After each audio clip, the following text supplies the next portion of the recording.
里长跟职工们仔细分类各种食物食材，这些都是从商家、摊贩跟善心人士送来的集齐食品物资，要透过时享冰箱分送给有需要的家庭。桃园市从2022年起携手各里办公室设置时享冰箱，从一开始的只有21个里，到今年9月底就会扩增到70个据点。中坜区福德里长表示，时享冰箱对于地方弱势的帮助真的很大，不过为了让资源有效利用不浪费，也会限制一次能领取的数量。那我们照顾的对象不仅仅是我福德里，我周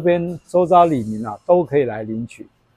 那如果说今天量很大，我们可能就透过广播。那这广播的话，就是一群人就会来排队，他们自动就排队来领取。那平常那个量不大的话，我们就是以群组的方式，就是通知这些生活比较不好的，或者是关怀据点的长辈，或者是他们真的想要东西的人，他们就会主动来领。那我们也会，但是我们会设限于说，你可以领几个，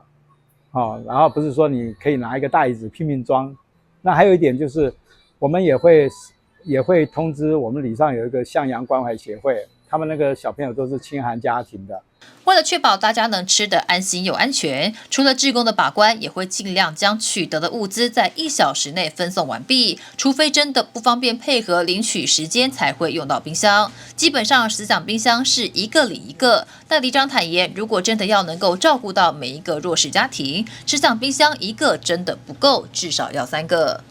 那因为你可以冰存更多的食物，而且让那个食物的保鲜度可以维持更久。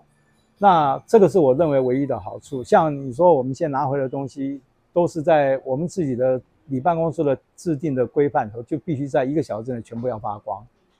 就尽量就是说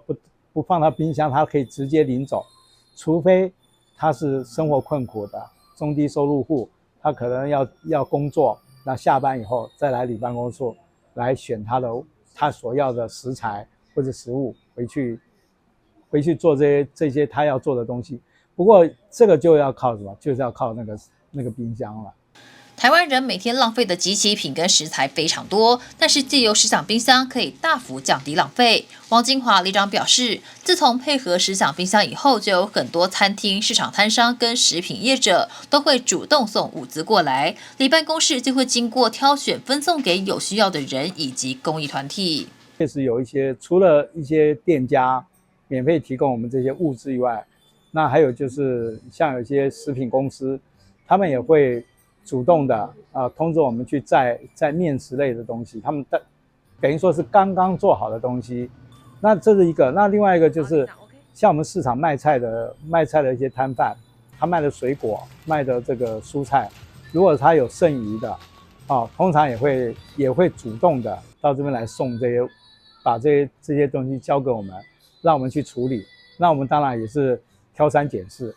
然后再把这些东西全部拿来一样，请里民自己来领取。为了确保食安，民政局日前也针对时享冰箱进行食安法令教育训练，卫生局也会协助订定时享冰箱的管理与使用规范，导入定期检核机制，分享的食物都会经过重新包装及检验，并贴有赏味期限标示，提醒大家在赏味期限内尽早食用完毕。记者赖伟一投影报道。